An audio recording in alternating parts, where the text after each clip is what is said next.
time. Hey, this is our amazing race final presentation by Willie, Josh, Sara, and myself about Hana, Hawaii. Next. Hana, Hawaii is located on the eastern end of Hawaii Island. It is it's the most isolated community in the entire state of Hawaii. It has 11.7 square miles, and the population today is estimated at approximately 956 people. Fifth most dangerous road in the world. There's 620 curves, 59 bridges, and the curvy nature and one-lane bridges of the highway that have made the road a famous visitor attraction. So some demographics on Hana, Hawaii. The population is 956, with there being 450 females and 506 males. The marital status is 78% of the population. Number of veterans is 64. Average family size is 4.82. The median age is 32.9. And the race makeup, the most is 45.1%, which is Native Hawaii or other Pacific Islanders. Next slide. So some of Hana's history. So dating back to the 1400s, Hana was the seat of power for Maui and was favored by the Ali royalty. At this time, Maui was divided into 3 territories. On the 1500s, it was estimated around the 1550s, King Palani Moi of West Maui married the daughter of Hana's chief Holai. Sorry, I can't pronounce some of these words, resulting in the unification of East and West Maui. In the 1600s, there were many wars and fighting between the Hawaiian rulers for total control.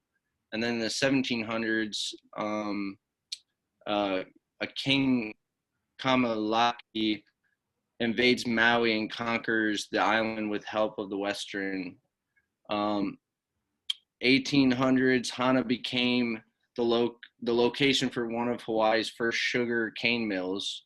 1900s, the last sugar plantation closed, ending the sugar industry in Hana.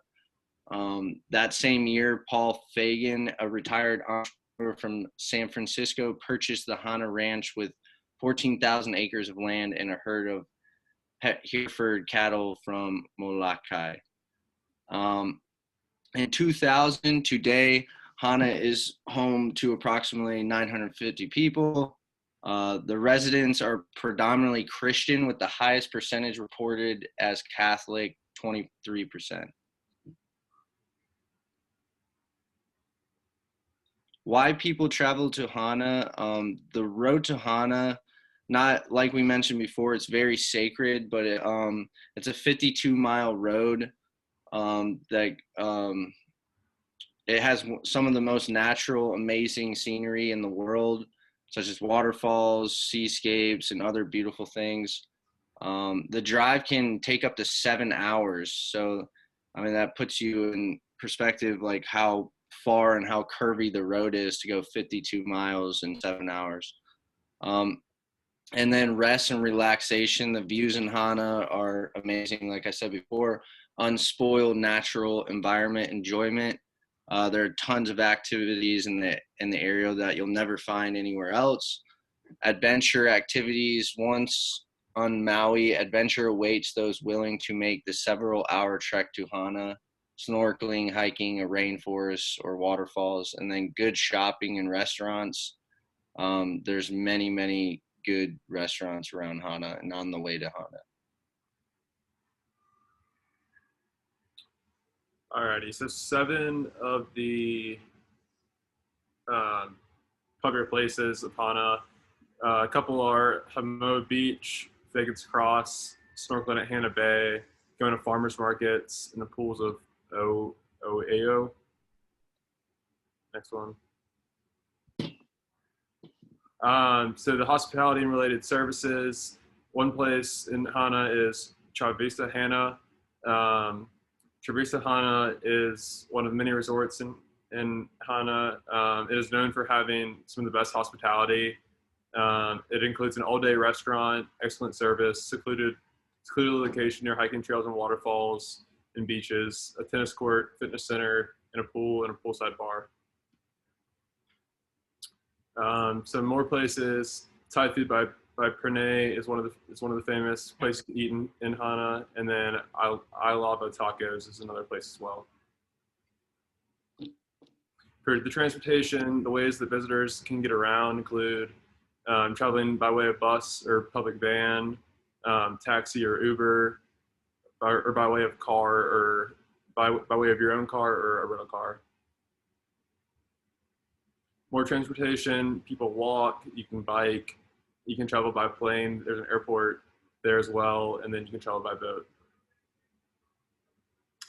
So the economic impacts of tourism. So in 2018, on any given day, roughly 30% of the people on the island were visitors.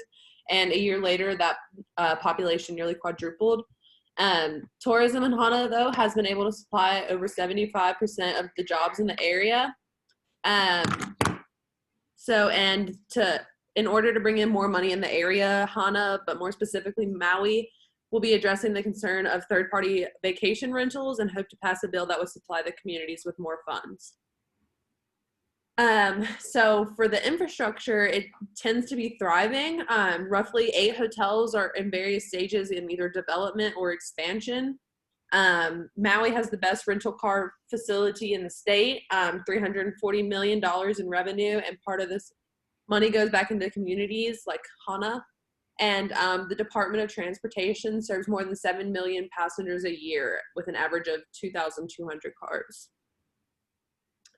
And so for sustainability practices, very important in Hawaii for with their ancestors and everything to maintain their grounds.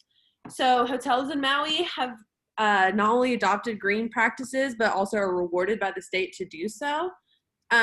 So in one example, the Fairmont Kiwani in Maui was recognized for its Recycling Cents program, which donates money from recyclables to local charities.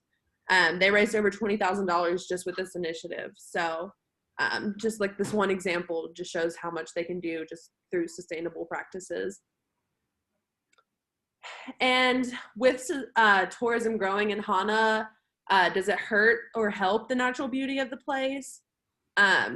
And the people in the government are just trying to manage the tourism growth. Multiple programs have been implemented to preserve the ocean environment, like the marine life conservation districts are in place, as well as fishery management areas where people are there to monitor to make sure you don't take from the ocean. All right, now some of the tips for the travelers that I came across with.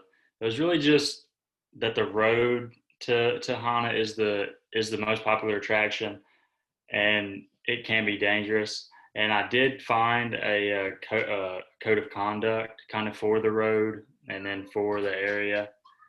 And you can see these tips for traveling the road. Make sure you check the weather and study the road map, and gas up and pack everything, because it can end up being an all-day trip because you can't really go that fast on the road, and there's going to be people stopping, and you always want to pick a few key stops along the road to stop at.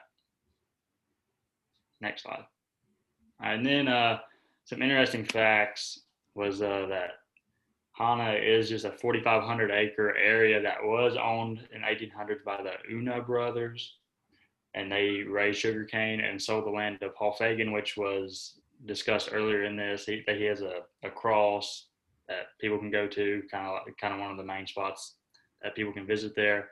And that the cultural center does have free admission, which is cool. People can go there. And then if you head south of town, you'll reach the 7 Pools, which was one of the best places to go there. And the locals call it the 7 Sacred Pools. And many consider the road to Hana the most beautiful highway in the world. And then the last interesting fact that I found, which is kind of grim, but there have unfortunately been quite a few deaths along the road to Hana. And that's our presentation.